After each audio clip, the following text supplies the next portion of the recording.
Can still continue with the agenda if Mr. Quiles would like to continue leading the meeting. Right. Yeah, I have no problems with conducting the meeting. Just to let everybody know that this will be only an informational meeting. We cannot take any votes because we have no quorum. So, as an informational meeting, I welcome everybody to the meeting, and I know that Sergeant just did the roll call.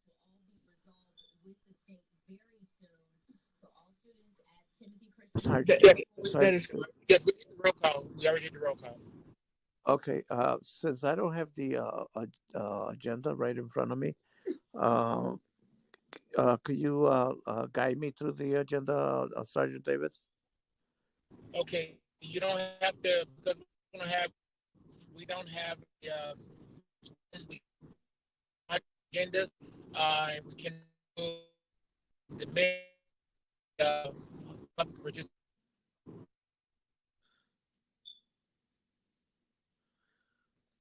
I'm sorry, Master I, Sergeant, I you're breaking up. Yeah. Yeah, no, I understand can that you hear me now, sir? since we cannot vote on no agenda, we cannot vote on any minutes, we cannot vote on nothing. So we could go down to the reports if that's possible, and let me know. We could go to the principal's report. We can do public participation, or we just have to go back to it. So public participation has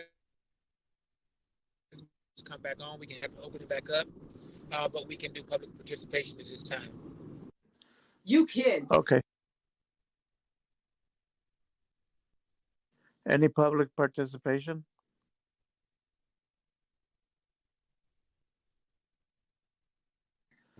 Okay, I know that I there didn't get was an no email. public. You got an email? You I did? said I didn't get an email. Okay, but No, I sir. did. No, sir. I did receive an email from Walter. I do not understand what he was pointing out. If I mean, if I know he's on the call, if he could kind of guide us to what he was trying to point out.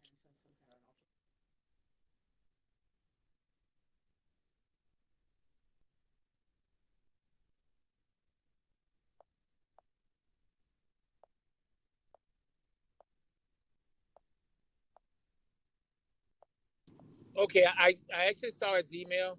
I just saw it. Um, he's trying to get the video under the Freedom. If my phone is breaking up, just let me know. Under the Freedom of Information Act. But the video that he's asking us for, correct me if I'm wrong, Mr. Jaramillo, that's not under our control to release that. That's a CPS relates to the Freedom of Information that has to be through CPS itself. That is correct. Okay, the email that I was looking at, it's not that. The email that I was looking at said something about 7,000 or something like that. It had some amount of money on it.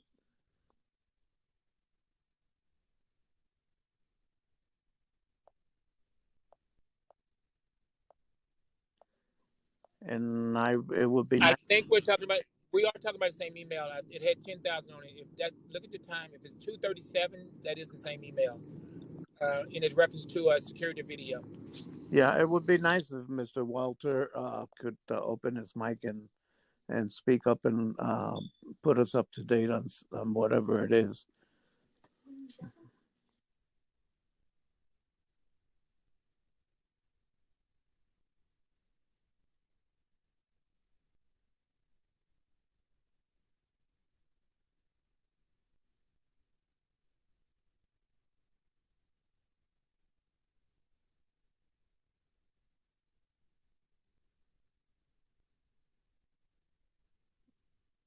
There is a typed message in the chat from Mr. Walter, It says, I want the I understand, and someone approved 9,000. Was there an approval of $9,000 at Hello. Hello, this is Walter on the phone. Okay, go ahead, Walter. Hi, everyone. First, I want to take the time to thank everybody for being on the LSC and donating their time. A lot of people don't want to do this. I highly give you guys a lot of credit for doing so. However, I've been following CPS and finding out different things that have been going on at Steinmetz that need to be rectified and cleared up. I sent an email today to everybody except Cassandra Hernandez. I don't have her email, but I try to include everybody on it. One thing I did get in through one of my FOIAs was the budget transfers and invoices for I think the past 4 or 5 years. One of the budget items that was approved was $9,000 for football software and the tools for a 1-year subscription. Now, I've been around football for 35 years, and I believe this is for the Huddle software. And at a time when girls' sports are in dire need of funds and there isn't that much participation for the football team, and you guys could use the money for coaches, this is one of the expenses that I found that blared out to me that I think in the future, the LSC needs to look over what exactly they're approving. I'm sorry, Mr. Quiles, if I was unclear in my email. And let me finish with this, is that there was also, I was going through the board actions with CPS. Somebody approved $1,700 to move desks from a hallway back into a computer room, that is tables, which is totally, I mean, come on, $1,700 just to move tables back into a room. Also, I sent an email with an attachment about a deadbolt lock that was installed on one of your classroom doors. Now, the going rate for that is generally $300, but it looks like I believe it was $548 for his deadbolt lock.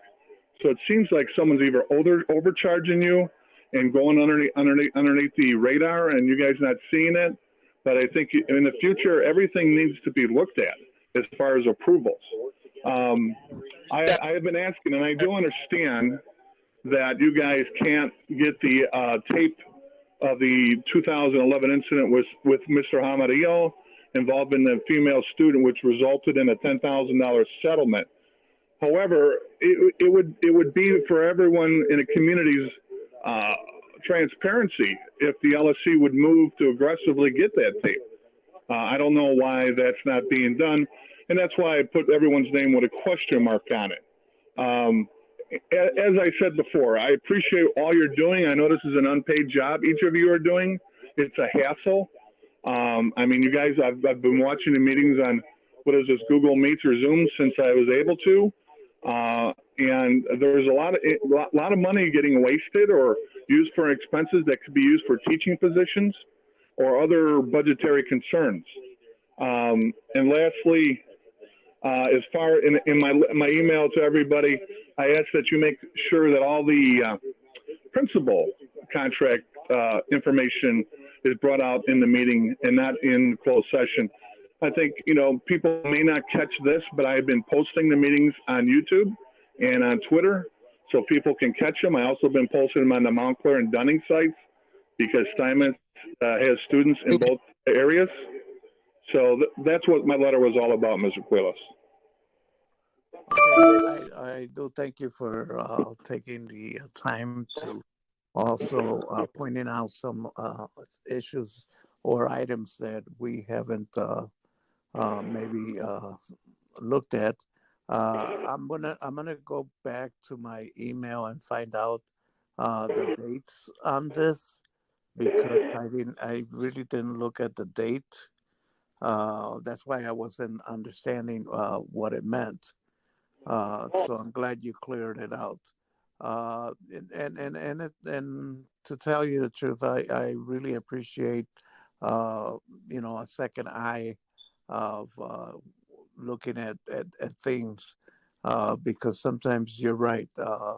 So some things are put on the table, they're approved, and we really don't look at it. So thank you for bringing it to our attention. About the tape, I have no knowledge of no tape. I do not know who has that tape or who could release that tape, but that's something that I don't know if we want to do it in a public meeting. Which Yes, sir.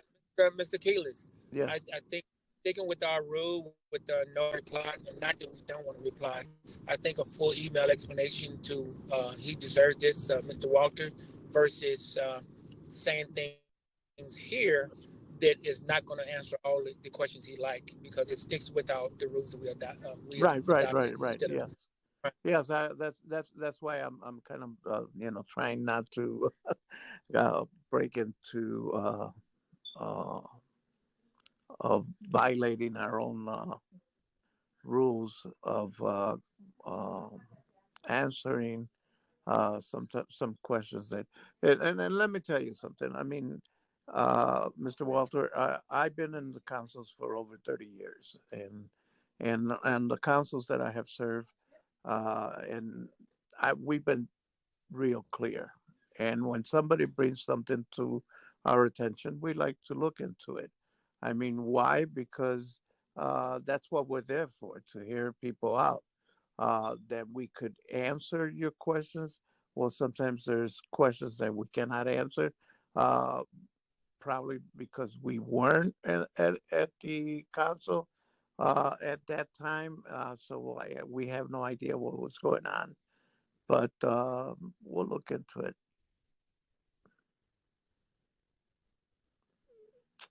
And thank you again.